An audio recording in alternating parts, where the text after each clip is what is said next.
What's happening? Another Wildcast podcast coming your way right here on Apple, Spotify, and also Tucson.com. If you're watching the video version of this podcast, I'm Justin Spears here with my guy, Michael Lev, and we're going to be talking all things Arizona football training camp.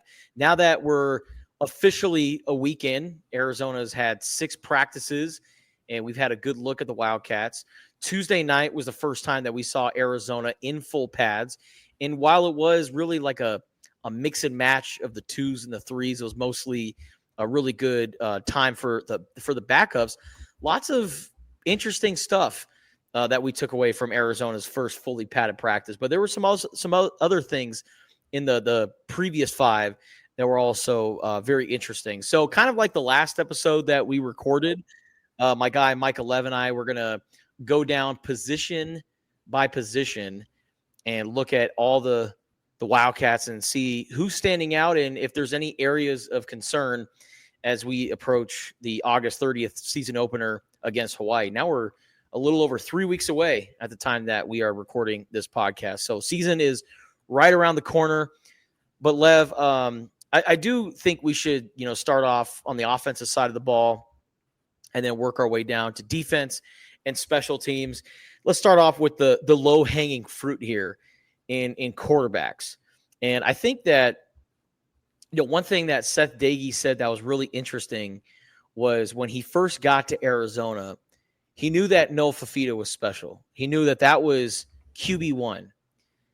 But if Noah Fafita is unable to go, what does that mean for Arizona? Does that mean the season is over with? And so one of the first priorities he had when he took over as Arizona's offensive coordinator was finding an established backup, a guy that can take over the reins. It may not be at the same level as Noah Fafita, but you would like to think it's pretty damn close. And they found a guy in Braden Locke, who's a transfer from Wisconsin. He's from Texas and started his career at Mississippi State and played for Mike Leach, which is also the same head coach that Seth Dagey played for while he was at Texas Tech. And Braden Locke is an established starter at the Power 4 level, played in a lot of big games at Wisconsin. And so you feel like if Braden Locke is somehow inserted in the game at any point this season, you feel confident that he's going to keep the offense afloat.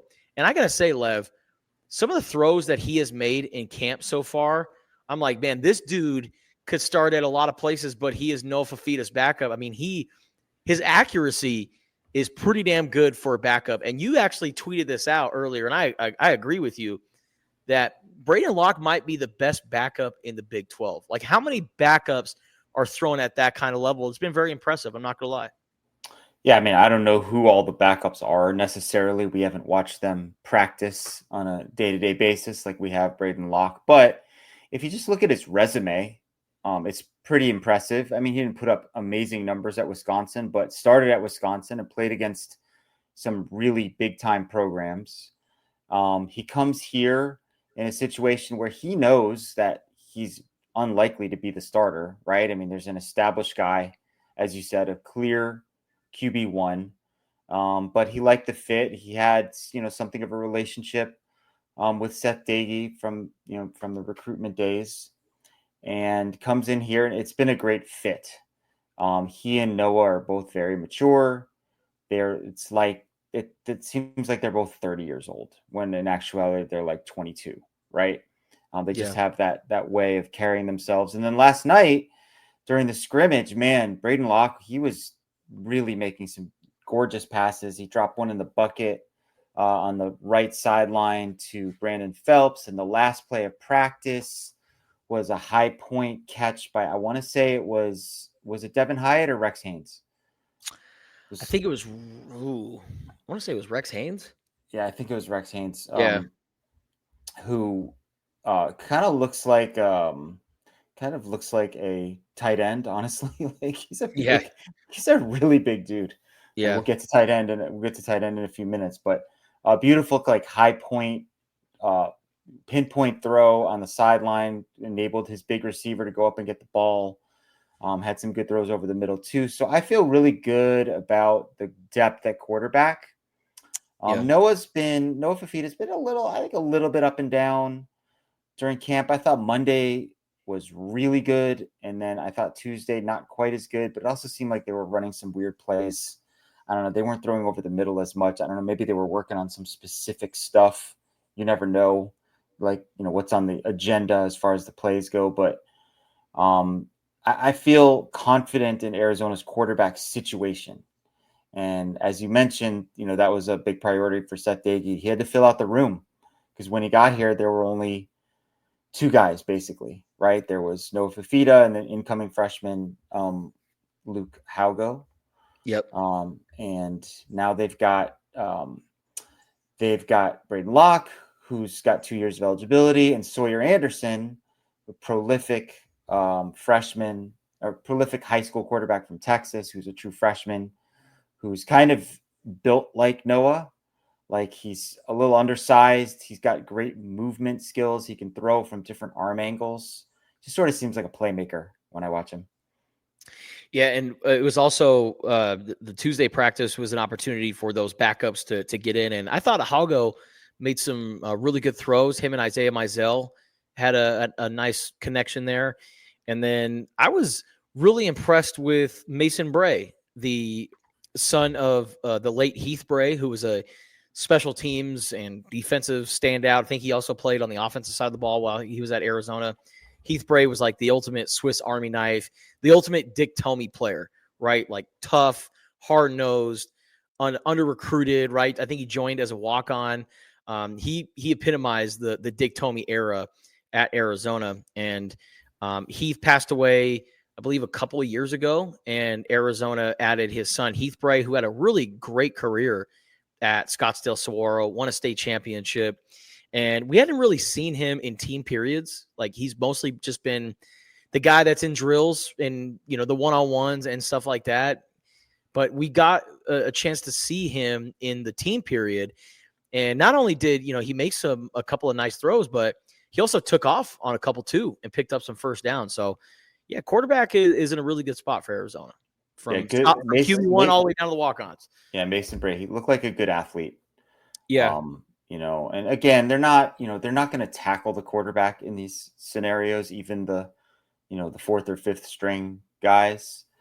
So, you have to take it with a little bit of a grain of salt, but he showed some quickness, good instincts, kind of knew when to take off, got to the sideline, etc. So, yeah, I think that position is going to be very well coached too by Seth Dagey. Really seems to know his stuff. He's very detail oriented, and he's just seems like he's kind of obsessed with the job, which is what you want if you're a U of A fan. Absolutely. All right, now moving down to the running backs. Very interesting group here because, I think about where the running backs were at last year. And I felt like last year I was more excited about the running backs just because we saw a lot of big plays from Ja'Cory Krosky-Merritt. And I feel like there haven't been as many big plays in training camp from the running backs. Freshman Wesley Yarbrough, he's had a couple of impressive runs in training camp. But Ismail Mahdi, he finally broke off for a long run at the start of practice on Tuesday. He hasn't had the big plays like Ja'Cory Krosky-Merritt, but looks like a very promising running back. Kedrick Risano was dubbed the best blocker out of the group by running backs coach Alonzo Carter, and one of his biggest mantras, and it's on his wall, it's no block, no rock. And those running backs need to protect Noah Fafita as much as they can this year, especially with the uncertainty up front on the offensive line. But yeah, that group is really, really interesting. And then the one guy, I actually just wrote about him, when talking about the versatility and just kind of how all these pieces fit, is Quincy Craig. And Quincy started at slot receiver at Mater Dei, and that's because Mater Dei, they had Raleek Brown, who's starting at ASU. They had another guy as well who's the starting running back at Sacramento State. So even though he was recruited to play running back out of high school, he wasn't really used as a running back. He was more of a slot receiver. Well, that actually paid out to be a benefit for Arizona because, they needed a slot running back type of guy. And he said at the high school level, playing for a national powerhouse in modern day, that's where he really developed his route running abilities, and it translated over into the college level. So I look at Ismail Mahdi, Kedrick Reesino, Quincy Craig as those top three running backs. Those are your mainstay guys. And then Wesley Yarbrough, who's built like a truck, man. I mean, over 6 foot, 211 pounds as a true freshman looking like that. I mean, Alonzo Carter kind of joked around and said, these guys are over here looking at Kedrick like, man, this guy's bigger than you. And you're in your third year and this guy's going to be a true freshman. So I look at Wesley Yarbrough as a good future running back for Arizona, right? Like we may see him get some looks this year. Fortunately, he can play in 4 games, maybe 5 if they get to a bowl game, and then they can preserve that year. I look at those 4 guys as the top 4 running backs, and then you have Cornelius Warren the third, the highly touted recruit, or the guy that was so productive out of Dallas, North Crowley High School. So those are the main scholarship running backs, but those top 3 that I just mentioned, I'm really curious to see how that's going to work in the Seth Doege's system. Yeah, I think the thing I like the best about the top 3 is they're all different from one another. Like Ismail Mahdi's, he's a smaller guy, kind of a scat back, a little bit more wiggle to his game, and we did finally see him break off a big run. It came right our way. If you guys want to watch the video that they posted on Arizona football streaming channels, you can see the whole media crew at the end of the run. None of us seem overly impressed. We're just hanging out, standing there, minding our business. But Ismail came running by, got to the pylon for a big touchdown. And then, Kedrick Reesino, he's a bigger back, right? I mean, he's well over 200 pounds. He's thick. He's strong. He can run between the tackles. Quincy Craig, he showed up at kind of the end of spring, and he's continued to show up. He's kind of squatty and powerful. Unusual build for someone who's probably going to be a third down back, right? And as you mentioned, someone who can play in the slot a lot. Man, Wesley Yarbrough looks the part. Absolutely. Like he's like really big and thick and strong for a freshman. And look, you've painted a scenario where he plays 4 games, maybe 5, but you're 1 injury away from him being in the top 3, right? Yeah, I mean, if you were playing last year with the whole situation with Ja'Cory and Speedy, hey, Wesley, you're the number 2 guy. It could have happened. It could have happened that way. And I think they're going to play 3 running backs. I don't think there's going to be like a dominant back who is eating up all the carries, which is fine. It's a long season. It's the most physical position there is on the offensive side of the ball. Those guys get hit a bunch. So I think you're going to see running back by committee. They all kind of do different things, and I think they can all be effective if the offensive line is doing its job, which we'll get to in a few minutes. Yep. So by the way, Quincy Craig, Alonzo Carter said is pound for pound one of the strongest guys on the team. I believe it. Yeah. I was impressed, man, when he said the numbers. Because think about this, Quincy Craig is 186 pounds, something like that. 196. Or 196. So think about this, 196 pounds. He could squat over 500. Is that a lot? And it's a lot, man. You're bending the bar at that point. Like, that's just absurd weight. And then he can also bench press 365. It's pretty damn strong. And yeah, when you put up those numbers and then compare it to his body weight, yeah, Alonzo Carter definitely has a case for Quincy Craig being the pound for pound strongest guy on the team.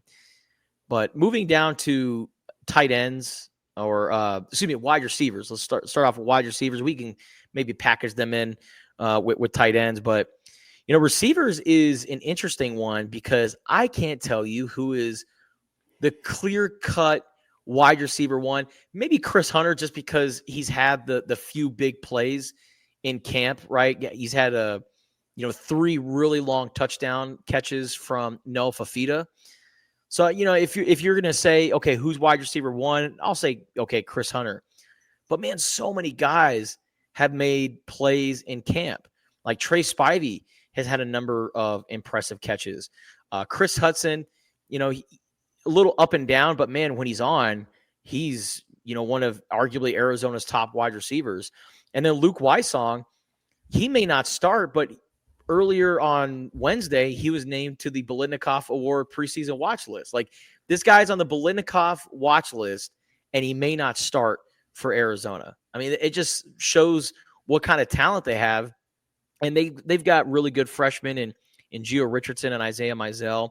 What role those guys play, we'll find out. Maybe those guys are redshirt type of players. But, yeah, man, I know that last year had Tetairoa McMillan, but I really, really feel like Arizona's receivers 1 through 10, it's as good as it's ever been in several years. Yeah, it's like a different guy every day, right? Chris Yeah. Hunter had an awesome day. I think it was Monday. Made this great catch on the sideline. He got a little banged up. He was not a participant in last night's practice. Didn't seem like it was that big of a thing. We'll see. But he really came on in the second half of last year. Seems like he's got good chemistry with Noah Fafita. He's really the only returning receiver who played any significant snaps, right? I mean, Brandon Phelps was on the team, but he was hurt. I guess he had a rough day on Sunday when I wasn't there, but he looked really good last night. Yeah. Like outstanding, big, strong, can make those kind of difficult, delicate sideline catches, can use his big body to his advantage. I think Luke Wysong is someone like on third down, like he's going to make a lot of plays on third down. He's going to line up in the slot. He's going to find a soft spot in his zone, and he's going to get you 7 yards when you need 6. Right. I think that's just going to be his role. And then, Trey Spivey, like he's had moments too where he's looked like a power forward, when he's just using his big body to post up on people, high point the ball, bring it down. Very encouraged by that group. I think that it's going to be similar to running back in that it's going to be more of a committee thing, which is fine. Right? I mean, you don't have to have a clear-cut number one wide receiver. Eventually, over time, I'm sure 2 or 3 guys will just have the most reps and the most stats. But I feel like any given week during the season, it's going to be a different wide receiver who has a big game and who's going to be the guy who we talk to in the interview room afterward. Right? It's just not going to be. It's just not going to be like it was a year ago where it was just kind of the T-Mac show, for better or worse. And I feel like that's a really good thing for Arizona because that unpredictability, it's so hard to game plan against that. Like you never know who that guy is going to be for that week. So yeah, there's no question that last year Noah Fafita locked in on T-Mac probably more than he should have. Yeah. Right. I mean, there were just times when he's just like kind of like, hey, this is our guy. This is my guy. Let's find him. Let's throw him the ball. I mean, he was awesome. Of course. I mean, he was the 8th pick in the draft. I mean, he's All-American, all of those things. But, you don't want to do that at the expense of running the offense. This is a different offense that is, I think is, they're setting up Noah in a position where he's more of a point guard distributing the ball all over to whoever's open. Yeah. And the more, speedy, quick guys you have in your receiving corps, the greater the chances that they will get open. And that was a big priority for Brent Brennan and his staff to just improve the overall speed of the room. And I think they've done that.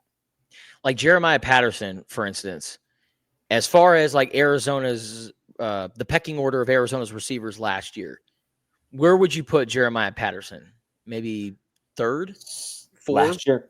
Third or fourth. Third or fourth. This year, now he's like 7th. Yeah. Oh man, I was gonna say like closer to 10. Like, I mean, he looks like he's the number 1 return guy in the kicking game. And this is nothing on Jeremiah Patterson. Like, solid player, but like I think it just speaks to the guys that they've added. Yeah, they've improved the room for sure. And you're talking about Gio Richardson and Isaiah Mizell. I think personally that Mizell is a redshirt candidate just because he's really needs a year in the weight room.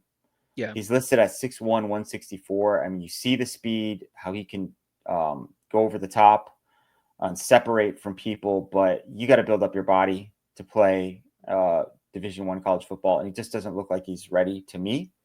I met him at that career event that they had in this. I think it was in the spring of Yeah. Of this past year, and he looked really young, even for a college kid. He looked really young. I'm like, okay, this guy doesn't seem like he's ready for college football. We've seen guys like that dude Ryan Williams at Alabama. I think was 17 years old last year when he was doing all the stuff that he was doing. So it is possible. But I think Isaiah needs a year in the weight room before he's ready for this level of ball. No doubt. But we mentioned Jeremiah Patterson being Arizona's punt returner, right? He's a guy that's getting some reps there. A guy who I think is really going to be maybe one of Arizona's most valuable players just in terms of what they do on offense and the special team space is Luke Wysong. And, there are guys that have made careers in the NFL just strictly doing special teams. Like, who's that guy for the Patriots? Was it Slater? Matthew Slater? Yeah, Matthew Slater. Yep. Yeah, Matthew Slater, right? Receiver, right? Listed as a receiver, but he made Pro Bowls for what he did as a special teams guy. Technically a former Wildcat, even though he only played here for the spring and didn't even play a snap. Brendan Schooler, right, was a wide receiver, and he's been playing in the NFL for the last few years for the Patriots because of what he can do in special teams, not just as a returner, but, a guy on punt coverage, just a guy that is a good athlete, is fearless, and just always makes the right plays. And I feel like Luke Wysong is going to be one of those type of guys for Arizona. Just a guy that's everywhere on the field minus defense. Yeah, this is before your time, but Steve Tasker, who's been a broadcaster for a long time, he was that guy for the Buffalo Bills for like a decade or plus. Yeah. Like he was just a special teams ace. And they've brought back the kick. They've created ways to increase the number of kickoffs that are returned with the new rules and the setup that they have now. So yeah, there's rules for those guys. And Luke Wysong, I think he's gonna be one of those core special teamers this year, who's just on all the units.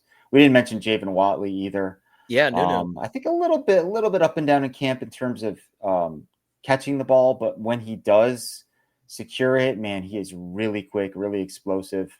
Could be another guy who's involved in the return game. All right, now let's move down to tight ends.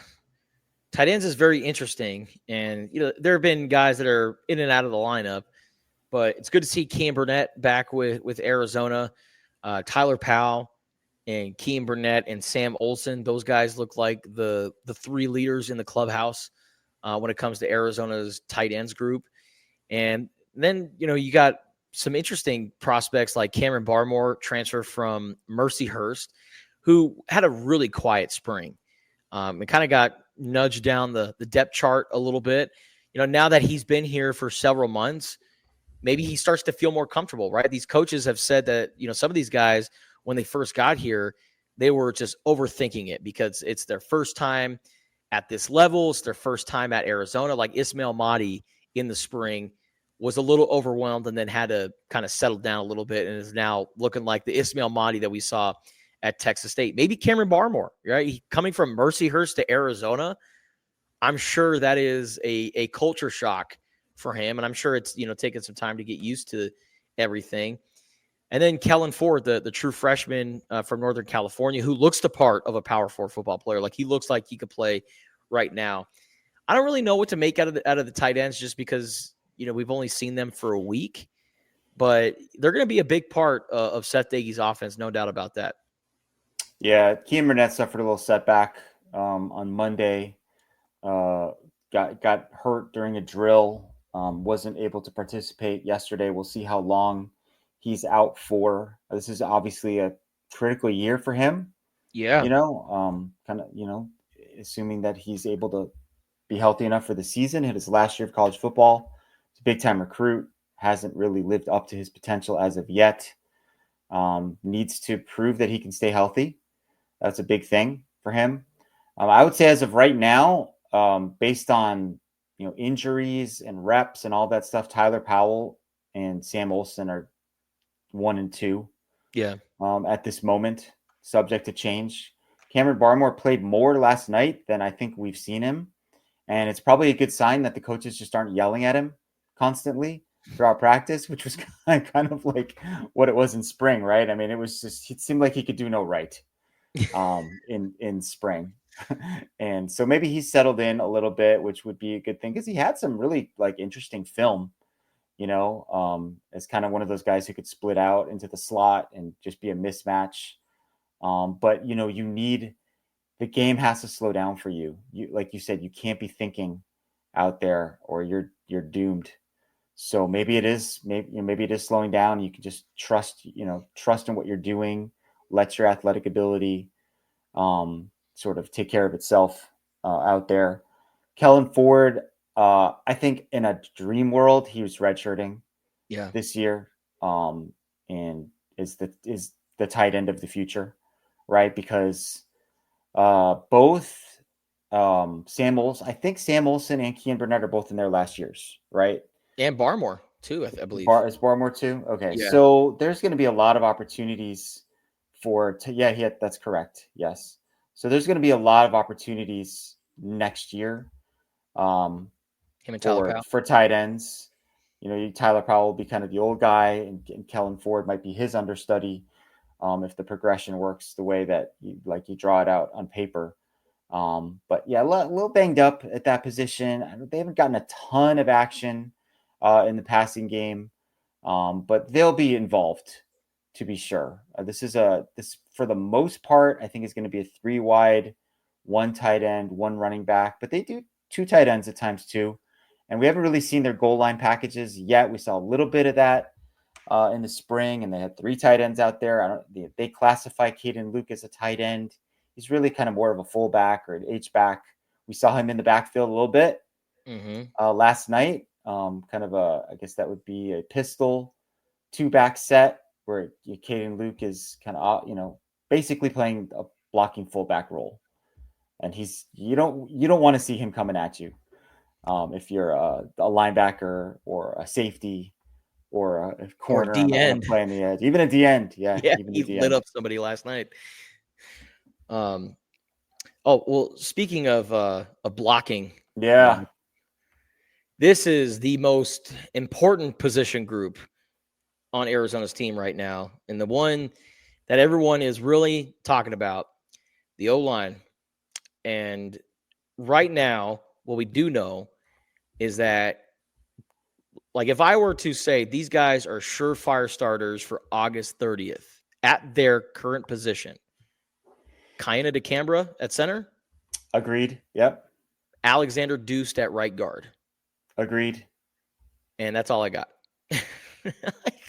I know that doesn't. Yeah. All right. I know that doesn't help anything, but there's just so many moving pieces. We still got to see Rhino Tapatotai come back. Yeah. So you're saying this even though they've rolled out the same first 5 at the same positions every single practice. Now, the reason you're saying that is because they still are hoping that Rhino will be able to come back for the start of the season. We don't know for sure whether that will be the case. And when he does, where does he play? Like if he goes to left tackle, then Ty Buchanan, I think, is one of the top 5, right? Does he go to guard? Does he go to right tackle? So there's some dominoes there. And then last night, something really unexpected happened. And that's Jordan Brown, who was a transfer from Georgia Tech, who hurt his shoulder in the spring. And at that time, Brent Brennan said he'd be out like kind of deep into the season. But he was fully dressed and he was at least doing individual work. So I think that was a really encouraging sign. Maybe he comes back mid-season. Yeah. And I think if I recall, like when he first got here, he was one of their starting guards. Starting left guard. Yeah. So it is conceivable that 2 of the guys they believe are their best 5 aren't practicing right now still, which doesn't really make you feel good about things, like in terms of like solidity and chemistry and cohesion and all of that. But if those guys are able to come back and be 100%, then maybe you move a couple guys around, move a couple guys down to the second string, then you kind of feel better about the overall situation, Yeah. right? Whereas now it feels like they're kind of thin, right? You got, there's still developmental guys in that second unit that you really wouldn't want to play in a game if you didn't have to. But if Michael Wooten was part of the second unit instead of the first unit, or even like someone like a Tristan Bounds became like your swing tackle, like, man, you're like, okay, we got 7-8 guys now Yeah. that would feel good about playing in a game. Because I thought about when Rhino comes back, he's going to be one of your starting tackles, right? And Probably, yeah. And Ty Buchanan, like if you were to rank Arizona's tackles in terms of skills, importance, Rhino obviously being number one, being the returning veteran. And then Ty Buchanan, he's had a great spring, had a great training camp, and looks the part of a tackle and has been really good at left. And we've talked with some of the coaches, and they said, when Rhino first got to Arizona, he was a right tackle. So now we're thinking, okay, are they going to move Rhino over to right and then just have Tristan Bounds as like you said, the swing tackle? If one of those guys is unavailable, you put Tristan Bounds either at left or at right. And then, I started to dive more into Ty Buchanan's career at Texas Tech, and the guy played a little bit of guard at Texas Tech. So since he's got that experience, do you just say, okay, Rhino at left, just move Tristan over Bounds one at spot, right tackle, and Ty Buchanan, you go down to left guard. And then what do you do with Chuba Mai as well?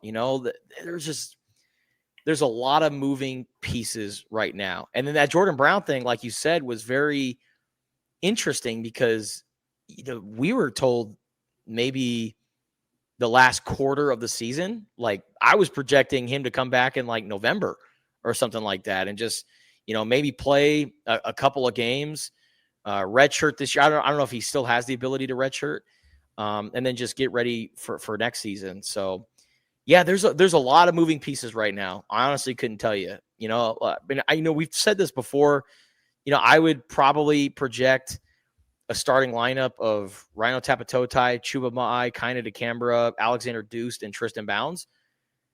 But you never know. There's a lot of uncertainty and some moving parts with his offensive line right now. Yeah, I don't think that Jordan Brown has a redshirt year based on his bio. It seems like he's already used that. So yeah, kind of this is it. One thing I will say about center position, which was a big spotlight coming into camp, and knock wood, not trying to jinx him, but haven't seen a bad snap from Kaina DeCambra as of yet. And that was a concern for someone who'd never played center before the spring, right? So I think that is definitely a positive, because if the snap is bad, it just throws off the timing of the play. Yeah, the whole operation gets messed up. So I think that's a good thing. Alexander Deuce at right guard, very steady, solid, strong, has a little bit of experience now. So he said those are the two where you're kind of like, okay, this looks like these are the starters, and the rest is subject to change over the course of the season. It's fluid, that's for sure. Okay, now let's move over to the defensive side of the ball. Yep. And let's start off with the trenches, right? Because the other guys, I feel like when we start inside and work our way out, like those are the positions of concern, right? We're really worried about Arizona's defensive secondary, but the biggest worry is on the defensive line and what those guys are going to look like. Are they going to go into a 3-man front, into a 4-man front? I think it honestly depends on who they're playing that week. I really think the defensive front is all going to be tailored towards the type of offenses that they're playing against. But as far as like key contributors on Arizona's defensive line, I like the tandem of Trey Smith, Dominic Lalesio coming off the edge.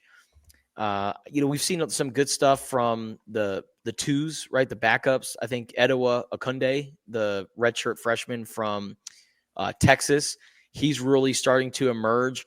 I'm not going to say that he's going to put up Isaiah Ward type numbers, but when you look at his slender frame and his athleticism, you look at him and you're like, okay, that guy needs to put on some weight if he wants to play D end at the power forward level. But Isaiah Ward was also really skinny. I know he was a little bit taller than Etowah, but that skinny, athletic defensive end still found a way to make it work. Maybe Etowah can kind of follow suit there. But Tia Savea, Deshaun McKnight are going to be your two starters on the inside. And then behind him, or behind those guys, is where it gets really interesting because we don't know the status of Ezra Funa and Zach Siulepa, these two junior college prospects that are expected to have prominent roles if they're able to get through their academic stuff. Brent Brennan said at Media Day that those two are getting through some academic stuff and are trying to become eligible and cleared so that they can officially join the team and start practicing and getting ready for the season. There is a possibility that, if one or both of these guys are unable to get cleared, that they have kind of like a academic redshirt where they're still a part of the team. They're still practicing. They're with the Wildcats, but they're not going to be able to play. And then they'll work on getting eligible for the following season. But until those guys come, Lev, what do you make of the other interior defensive linemen that the Wildcats have added? Yeah. Well, Deshaun McKnight has been a little bit banged up the last few days, which has enabled Leroy Palu, junior college transfer, to run with the ones. I think that's a positive in the long run that he's getting those reps because they're going to need him. I think, Jara Bear Anderson is someone who can definitely have a role in the interior. We've seen him make plays in the backfield during training camp. He's undersized.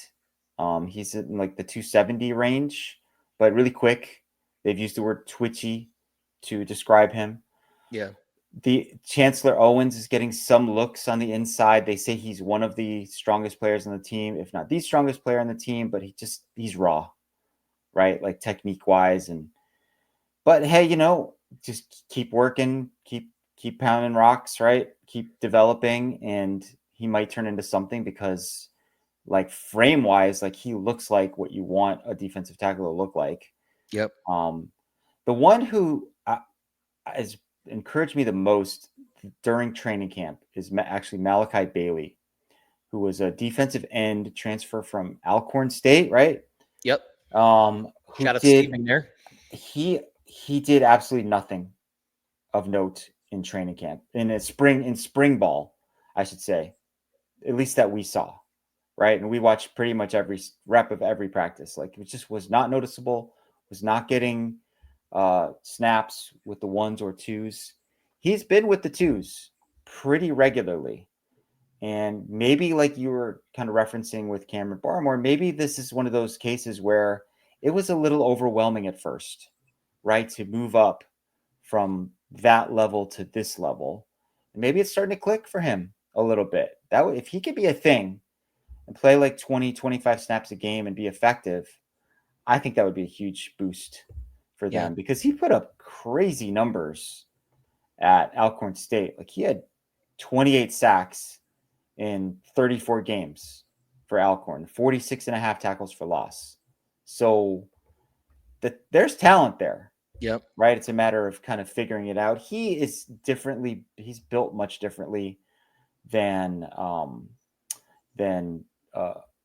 Okunde, who you were talking about earlier. They're about the same height, but I mean, Malachi Bailey listed at 35 pounds heavier. Yeah. At 278. So really more of like a strong side defensive end. And they need someone to back up Trey Smith. Right? You don't want Trey Smith playing 80 snaps a game at that strong side end position. So I've been encouraged by what I've seen from him, from Malachi Bailey, after he was just sort of a MIA in spring ball. And honestly, maybe that's the development of camp. Maybe that's one of the storylines of training camp is the FCS guys. Now that they're settled in, they've experienced Power 4 football over the last several months.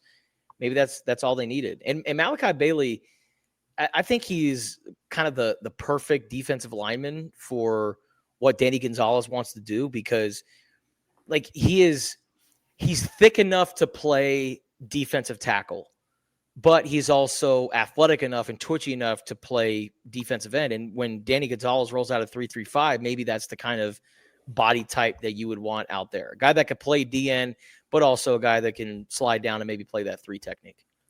I got to say, for those, and I don't think they've had any open practices yet. I think they're going to, coming up here, have a showcase for fans. And I don't know how much they're going to show in that showcase whenever they have it, but Danny Gonzalez is rolling out all kinds of different looks on defense. We are not really allowed to describe exactly what we've seen, but I mean, it seems like from one play to the next, you have no idea what you're going to get. The way they line up, what they're doing, guys who are like standing up, dropping, rushing, like he is determined to create confusion. And I will say too, like they haven't had like substitution foul issues. And I think they are like tracking that and monitoring that, and they will penalize the team if they're doing any of that stuff wrong. I remember when Don Brown was here in 21 and they had a bunch of different defensive packages. It seemed like the communication was lacking at times, and they'd have too many men on the field, or they'd have to call timeout or whatever. It seems like they've kind of set things up to where, like you said, defenders who are versatile, maybe they could play defensive tackle or defensive end, or guys, like Riley Wilson and Chase Kennedy are kind of like defensive ends, but also linebackers who can do different things. Yeah. And that is one of the reasons I think that it seems like the offensive line is struggling at times, because Danny's throwing everything at him. Yeah. And I think that is a great approach to just being a defensive coordinator in college football in general, especially when you don't have a bunch of projected, first round picks on your defensive line, like a Georgia or a Texas. Yeah. Right. Danny Gonzalez is coming from places like San Diego State and New Mexico, where, when you're a lot of the times, maybe you're at a disadvantage talent wise. So you have to come up with ways to compensate for that. And speaking of Chase Kennedy and Riley Wilson, those guys are a part of the linebacker core, and they've got some good linebackers there. I mean, those two guys that we just mentioned, Max Harris at Texas State, he's a guy that is kind of a journeyman in college football. This is his 4th school in as many years, but he's been productive at every single school. And now maybe this is, his opportunity to, really showcase that he is a legitimate college football player, maybe a guy that can play at that next level. And then Tay Brown has really stepped up as a leader. And now that he has played a full year of college football and has been kind of challenged to be that leader, he's taken that challenge and has run with it. And I think Tay Brown's going to be in for a big year. And those 4 guys are your leaders, but they've gotten some encouraging looks from Leviticus Sua. And Leviticus is a guy that kind of gets lost in the sauce when you talk about like the most recent recruiting classes. He was their guy in 2023, committed to Arizona at the Polynesian Bowl, I think he was the Trinity League MVP, if I'm not mistaken, like just straight up, not even defensive player of the year, but just Trinity League MVP. Regardless, he was dubbed as one of the top players in a high school football conference that might be the best in the entire country. And to do that at modern day, like Leviticus Sua was a dude coming out of high school. And then he comes to Arizona and is just MIA. Well, come to find out, he was dealing with injuries, and he's also an underclassman too. So maybe now that he's a junior and healthy, we could see Leviticus take that next step. And so far in training camp, I think he has looked like the Leviticus Sua that we thought we were going to see when he first got to Arizona. Yeah, I remember when he first arrived and was out on the field, he just looked like slow. Like everything was a step slow. He just was sort of like, wow, where's the athleticism that we saw in his high school film, right? They said that he had a back issue, and if anyone's ever had a back issue, it really hampers your ability to do anything. He Yeah. looks healthy, and this is big because like those inside linebacker spots, maybe Riley Wilson can be one of those guys. I don't know if they want to use him in that way, but you need some backups there. Like there's no guarantee that Tay Brown and Max Harris are going to be healthy for all 12 games. So I think Leviticus has established himself as the clear number 3. And Blake Gotcher, who again, very FCS guy. similar, another guy similar to Barmore, similar to Malachi Bailey, like didn't do anything in spring ball. I believe Danny Gonzalez mentioned the other day that he was a little banged up. So maybe there was an injury issue there. But Also had a again, kid. like big adjustment, right? Big adjustment coming from that level to this level. And last night he got a ton of run. He actually made some plays. So maybe he could be a backup in there as well. That would be really helpful if you can just sort of establish like these are your 4 inside linebackers, as opposed to coming into, let's say, late in spring ball, it was felt like maybe they had 2 and a bunch of question marks. Yeah. Maybe now we can say, all right, maybe these are our 4 guys.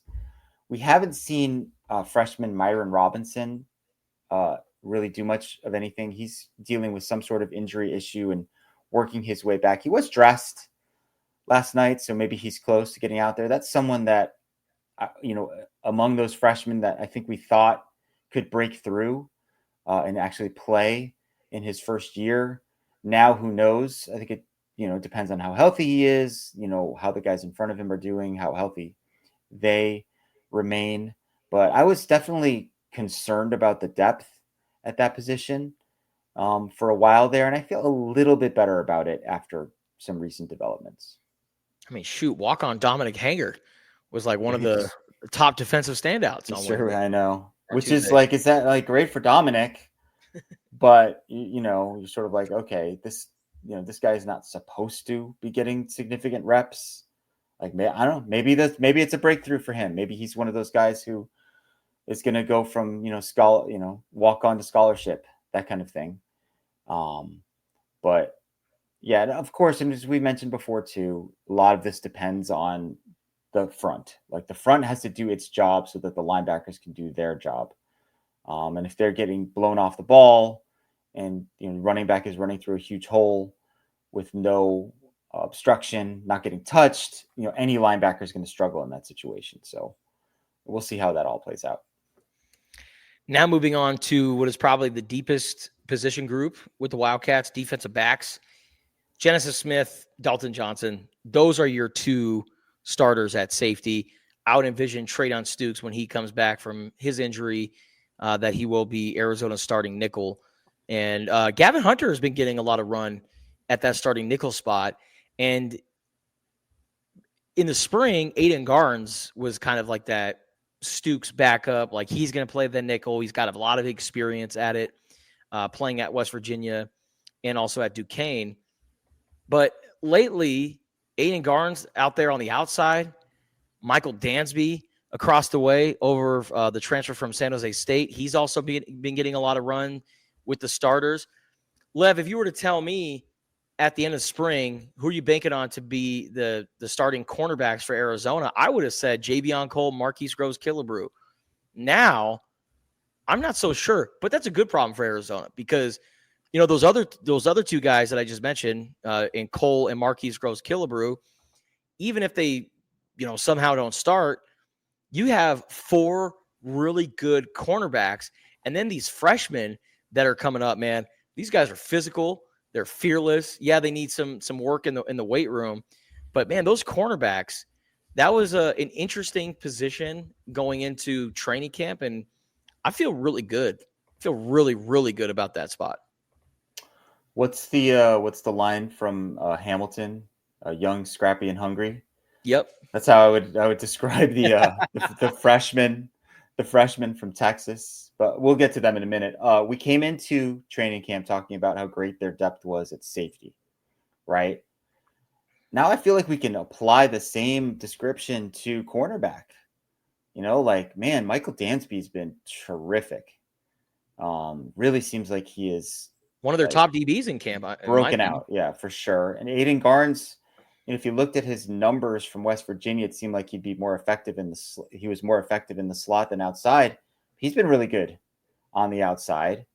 Javian Cole had some rough moments early in this camp, but had a great day last night and got a ton of reps. Like he was out there, felt like the entirety of the practice at that left cornerback spot. Marquise Groves Killebrew, super talented. Interesting that they were having him and some other guys use boxing gloves during one-on-ones. It's a great photo that U of A posted of him breaking up a pass with the boxing glove on his hand, like reaching up like jump man to knock it down. And the idea behind that is like, hey, you can't grab, like you're going to be penalized. You need to learn to use your feet, read your cues, etc. So putting the boxing gloves on, they can't grab. So I think that's a smart coaching technique. So really like what I've seen there. I think Jack Luttrell has had a good camp. He's someone you'd feel just fine plugging him in at safety if need be. Gavin Hunter, I wasn't really thinking much about Gavin Hunter coming into camp, and he's been running with the ones exclusively while Traden Stukes works his way back. Okay. Now, those freshmen from Texas, yeah, these are some really good-looking young players. Brent Brennan told us that Swade Griffin might be the best all-around athlete on the team. So okay, we like that. Like that's like an encouraging thing. Coleman Patman, very physical, big safety. Who's getting playing time with the twos. And then my guy, Gianni Edwards, who's all of 158 pounds on the roster, also been getting playing time with the twos and the threes out there at corner. And he's just a dog, man. He's just one of those guys. Reminds me a little bit of Lorenzo Burns, who had a really good career here and was always kind of undersized, but tough, right? Tough and physical, and you just couldn't get him off the field. You just kind of fight through anything. Gianni Edwards looks like one of those kind of guys to me. So those dudes are all from the state of Texas.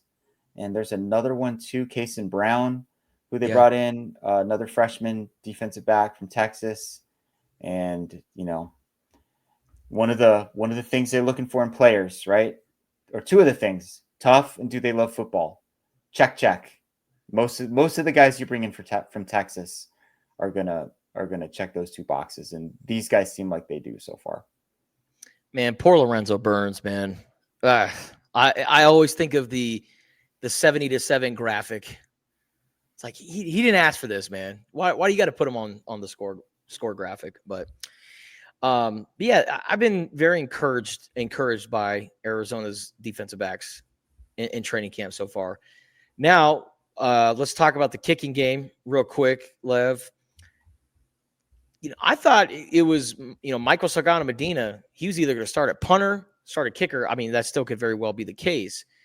But the guys that he's competing with, like, there's not too much of a drop-off there. For punter, I think it's safe to say that Australian Isaac Lovison, who they just posted his height and weight, and I think he's like either 6'2" or 6'4", but he's 222 pounds.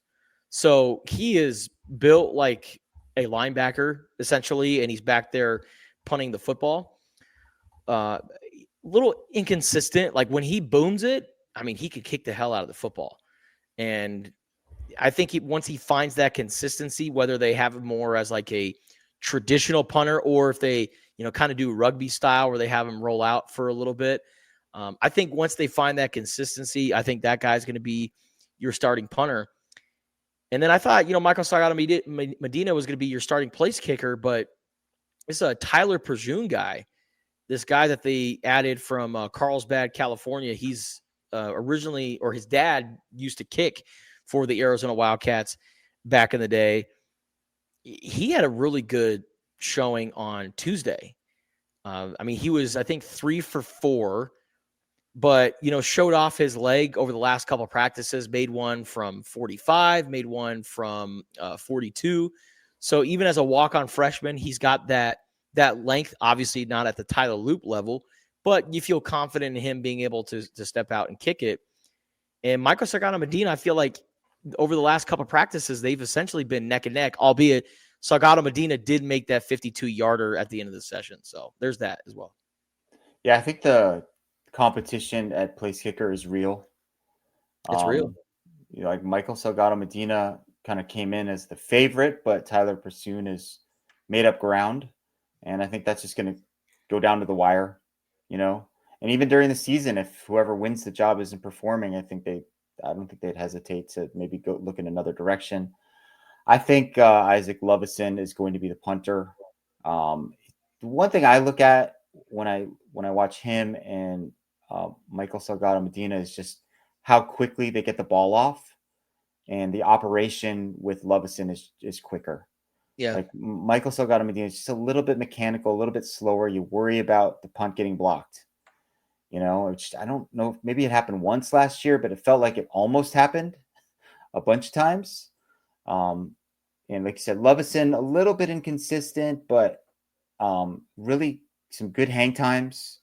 Seems like he can do different types of punts, like you said, the rugby style end over end, or the kind of the traditional more spirally type deep bombs. I think that they brought him in to be that guy. Ian Wagner is someone else that they added to the mix, he's basically been the holder so far, and we also saw him doing kickoffs last night. So no idea who the kickoff person is going to be. It could be Ian Wagner. Looks like he's going to be the holder full time, and that whole operation is really important, right? You got to get all the timing and all that stuff has to be just right for that to work. No one is going to replace Tyler Loop, who we've already seen making 60-yard field goals for the Baltimore Ravens in practice. He's an all-timer. But hey, if you can make those kicks from 45 yards and in, that's really all that Arizona needs from that position. So hopefully, one of those two guys between Salgado Medina and Pursoon can emerge and really be consistent at just, kind of making the basic kicks. Speaking of Tyler Loop, he could, if the Baltimore Ravens end up kicking off their first preseason game, he could kind of kick off the league-wide start of preseason, because they have the first game on Thursday. They're playing against the Indianapolis Colts at 4:00, and then all the guys that are playing for the Cincinnati Bengals this year, Tanner McLaughlin and Quali Conley, you'll be able to watch those guys. And Tetairoa McMillan will make his Panthers debut, maybe. I don't know.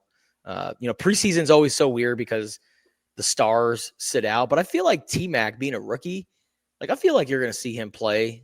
You'd like to think a little bit. Or two, yeah. right? Yeah. But yeah, I'm excited to watch NFL preseason and watch all these guys. And who's really been turning heads, Lev? Oh, yeah. Ja'Cory Krosky-Merritt, right? Yeah. I know. It really truly makes you think what could have been, right? If they had this guy last year. Yep. Do they win the Texas Tech and West Virginia games and go 6-6? I think they do. And do we feel differently about a lot of things? Maybe. Those were the two games where they were kind of toss-ups, where they had a chance. I mean, people are talking about him maybe being the best running back on the team for the Commanders. Man. Right? So legit dude. They had him for one game last year. Maybe he wasn't supposed to play at all because of eligibility issues. They weren't willing to take that chance. And yeah, it's definitely one of those what if scenarios that we could talk about forever. Yeah. I'm also really excited to see our guy Roy Lopez play for the Detroit Lions as well. There's a handful of Arizona Wildcats currently in the more NFL. So than 5 years ago. Oh, 5 years ago, right? It was 4 dudes. Yeah. So that's a good sign. Really important for the program.